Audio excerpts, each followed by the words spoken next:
Let's listen to real, native, unscripted American English conversation. This is Go Natural English, where you can hear natural English conversation as native speakers actually speak in the real world. I'm going to show you a conversation between myself and my native speaker friend. I will give you a breakdown of the important key phrases so that you can understand exactly the slang, the phrasal verbs, the idioms, and those ways of speaking that native speakers use, but maybe you didn't learn in your English textbook.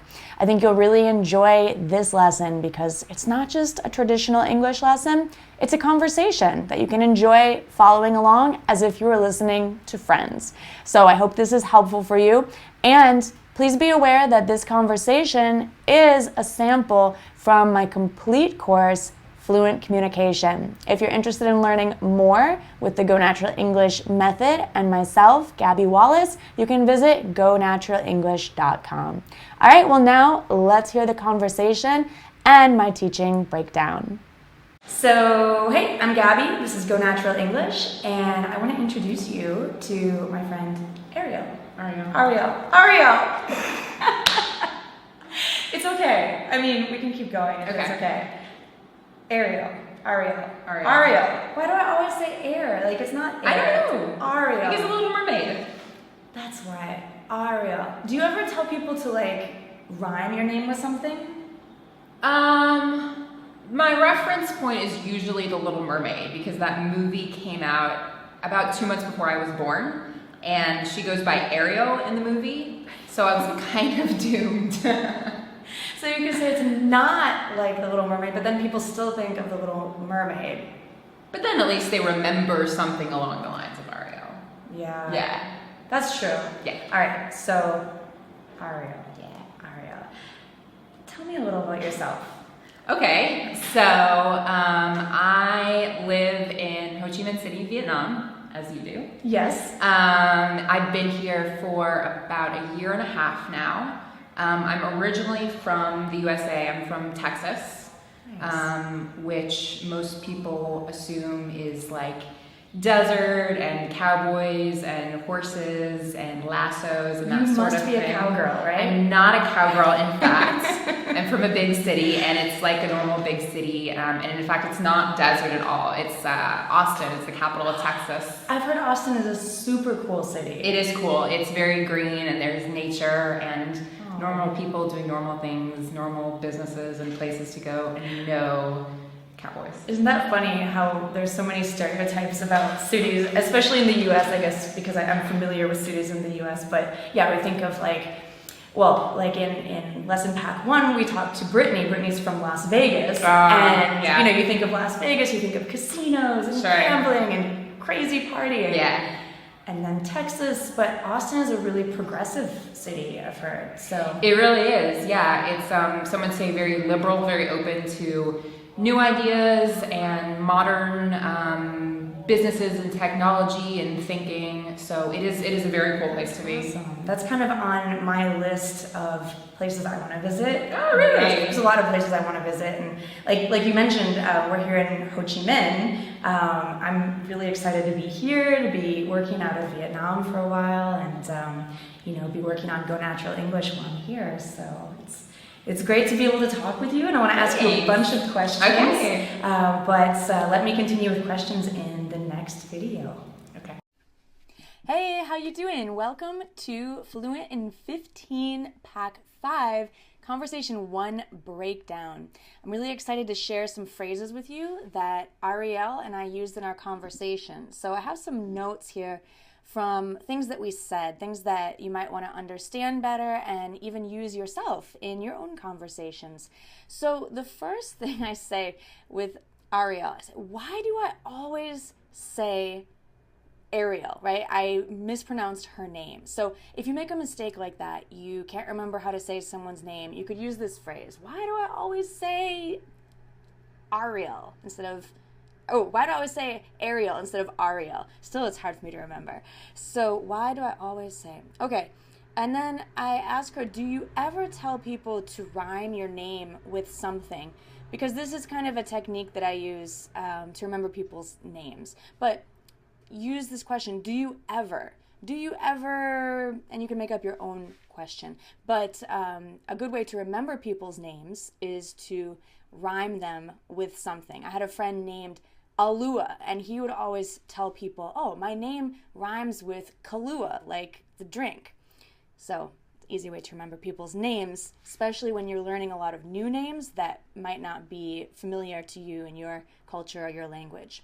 Okay, then Ariel says reference point. What is a reference point? It's something that a reference point is like something important that you. How can I explain reference point? Reference point, yeah, it's maybe a base or something that you look to time and time again for some information. And then, right, reference point is this movie called The Little Mermaid. So if you like Disney movies, you would know that the movie came out, right? The movie was released in the 90s, I believe, the early 90s. But native English speakers will often say came out. The movie came out, not the movie was released. That's more for formal speak. And then Ariel said, I'm doomed, right? I'm doomed because the main character in the movie is named Ariel. So that's why a lot of people confuse her name. And then we say something along the lines of, so this phrase you can use if you want to be a bit general or vague in your statement. Something along the lines of that. Okay, I ask Ariel to tell me a little about yourself. This is a really difficult question. A lot of people don't like being asked this question, but it's also very common, especially in job interviews. And you could use it as well in any situation if you're getting to know someone. Okay, and then as you do. So this is another way to say you too, or also, or similarly. What else? I'm originally from. So if you've moved, if you're not currently in the same city that you were born in, you might want to use this phrase. I'm originally from Minneapolis, but I lived in Boston for the last 10 years. And which most people assume is like. So Ariel was talking about her city or her state, Texas, and a lot of people associate cowboys or rodeos, lassos. She's mentioning a lot of things that have to do with cowboy culture in the United States, but it's just a stereotype. What about your city? I'll ask you a question later. You can respond on SpeakPipe to tell me if there's any assumptions about your hometown. And let's see, I've heard Austin or wherever is a super cool city. So good way to comment on where someone is from. Isn't that funny? Just another response that's commonly used. And I say, when you think of, or maybe Ariel says this, when you think of blank, you think of blank. So if you associate one thing with another thing, like when you think of Texas, you think of cowboys. You can use that kind of phrase. She says Austin is a liberal city. So liberal means people are more open, they're not conservative. So the opposite of liberal is conservative. And that's on my list of places I want to visit. It's true. Austin is on my list of places I want to visit. Sometimes we say we have a list of things we want to do, maybe a list of places you want to visit. And the last phrase I wanted to mention is, I'm excited to be working out of Ho Chi Minh City or wherever. So to be working out of a place is where your office is located, where your job is located. So you could use that phrase, to be working out of a city. Or you could be even more specific. I'm excited to be working out of this office or this cafe or this building, wherever it is. All right, so several phrases there. I just wanted to explain a little bit more. In the next conversation, I have a lot more phrases to share with you. So I will see you in the next conversation. All right, bye for now.